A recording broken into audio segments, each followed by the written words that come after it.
नमस्कार मंडळींनो, माझं नाव आहे सम्यक शंकर डोंगरे. मी KG college of engineering and management research येथे कम्प्युटर इंजिनिअरिंग या शाखेचे शिक्षण घेत आहे. सध्या द्वितीय वर्षात शिकत आहोत. तर आजचा माझा विषय आहे राष्ट्रहित सर्वोपरी. तर मी माझ्या भाषणाला सुरुवात करतो. वतन वालो वतन ना बेच देना, ये धरती ये गगन ना बेच देना.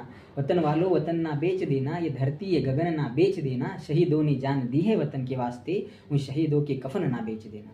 शेकडो शूर सुपुत्रांच्या शौर्यवान रक्ताने माखलेल्या या लाल मातीचा कुंकू म्हणून लेणं धारण केलेल्या आझादी मायभूच्या ललाटावर सदैव हे स्वातंत्र्य निजकाळ विराजमान राहो, चिरंतर काळ टिकून राहो. आजच्या भाषणाचा विषय राष्ट्रहित सर्वोपरी हा केवळ एक विषय नसून आपल्या राष्ट्राच्या सांस्कृतिक आणि उदार वैभवासाठी चालवलेली राष्ट्र चळवळ आहे. राष्ट्रहिताच्यासाठी सर्वप्रथम राष्ट्र म्हणजे नेमके काय तर हे समजून घेणं अतिशय महत्त्वाचे आहे. तर राष्ट्र म्हणजे केवळ एका भूमीचा तुकडा नाही आहे की ज्याला आपण हवे तसे वाटून घेतले, हवे तशा मर्यादा आखल्या, हवे तशा रेषा आखल्या, हवे तसे स्वातंत्र्य बहाल केले, हवे तशा सीमा ठोकल्या. तर राष्ट्र म्हणजे केवळ एक अस्मिता, राष्ट्र म्हणजे संस्कृती, राष्ट्र म्हणजे आत्मीयता आणि राष्ट्र म्हणजे बंधुत्व. राष्ट्र म्हणजे सर्वस्व, सर्व काही आणि सर्वोत्पन्न. जीवशास्त्राच्या भाषेत जैविक क्रियेपासून घडलेल्या सगुण प्रक्रियेतून आपण अज्ञानतीपणाने इथे जन्मलो, यात आपली निवड नाही. किंवा इथेच जन्म झाला म्हणून यावर प्रेम करायचे का?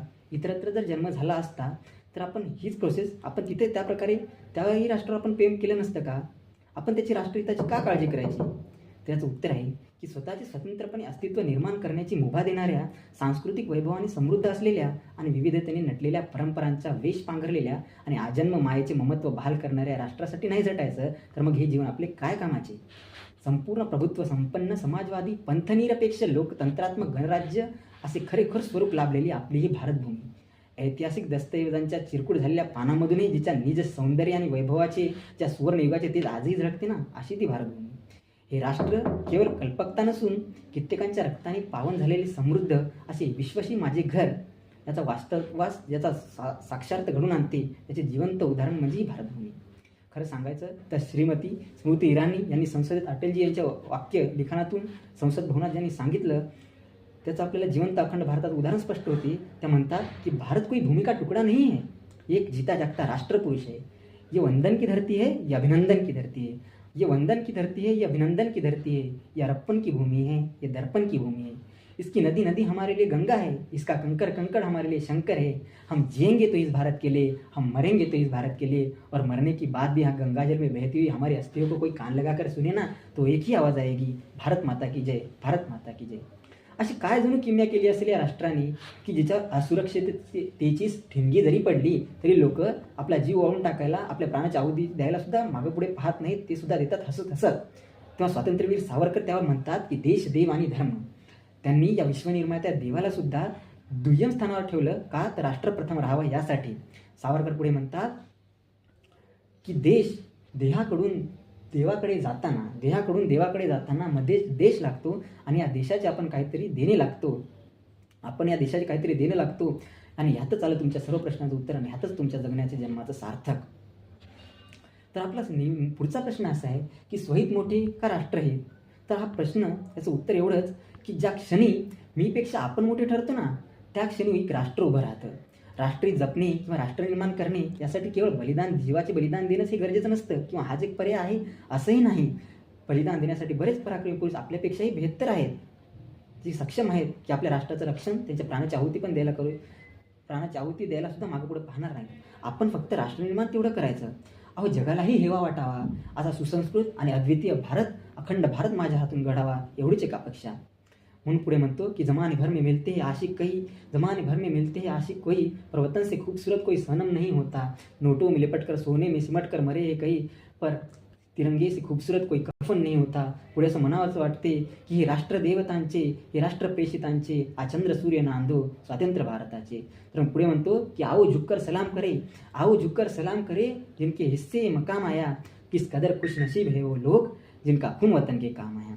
तर राष्ट्रहित म्हणजे केवळ युद्धात देशासाठी मरण नाही तर आपल्या राष्ट्रासाठी शांततेत जगण्याची जबाबदारी घेणं सुद्धा हे राष्ट्रहित आहे. म्हणून पुढे म्हणावं वाटते की जातीतल्या किड्यांचा संसर्ग भारताचा थोडे जगू चला ना खोडून आडनावे, ही त्यातली पहिली पायरी ज्यानं राष्ट्रनिर्मिती होती. भ्रष्टाचाराने मलिन झालेल्या माय भारतीच्या पदराला लागलेल्या या सरकारी अधिकाऱ्यांच्या कुकट कर्माचा डाग निदान ज्याला पुसता आला, ज्याला धुता आला, ते म्हणजे राष्ट्रहित. मोठमोठी छाती ठोकपणे भाषणं देणाऱ्या कर्तव्यशून्य नेत्यापेक्षा आपल्या देशाप्रतीच्या कर्तव्याची जाण असणारा एक सुजाण नागरिक आपल्यातून घडावा, तो आपण निवडून द्यावा आणि आपण प्रत्येकजण देशनिष्ठ व्हावा. ही भावना जेव्हा घडते तेव्हा राष्ट्र घडते आणि तेव्हा राष्ट्रहित होतं.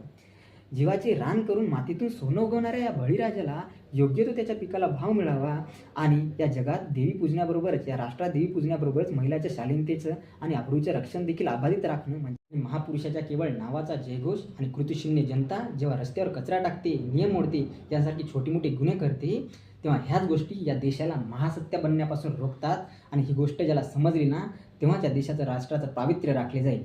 तुमचे सुख आणि स्वप्न तेव्हाच अर्थपूर्ण ठरते जेव्हा या राष्ट्राचे, माझ्या राष्ट्राचे भवितव्य सुरक्षित असते. म्हणून संत तुकोबांच्या अभंगाप्रमाणे की वृक्षवल्ली आम्हा सोयरे वंचरे, वृक्षवल्ली आम्हा सोयरे वंचरे, हा अभंग, या अभंगाचा सार तुमच्या सत्सद विवेक बुद्धीला उमजावा. याचा अर्थ म्हणजे राष्ट्रहित. हा देश माझा याचे भान जराशे राहू द्या रे. कवी कुसुमाग्रजांच्या ओळीप्रमाणे की जरी अनेक आपुले धर्म, जरी अनेक आपुल्या जाती, जरी अनेक आपुले धर्म, जरी अनेक आपुल्या जाती, परी अभंग असू द्या सदैव आपल्या माणुसकीच्या नाती.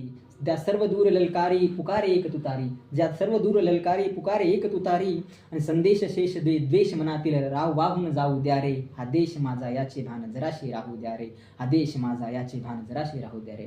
आजचा तरुण जो व्यसनाच्या पूर्णपणे आहारी गेलाय, मोबाईल आणि बाकीच्या व्यसनाने त्याचा मार्ग चुकलाय. देश काय तर घराची जबाबदारी सुद्धा त्यांना ओझे वाटत आहे.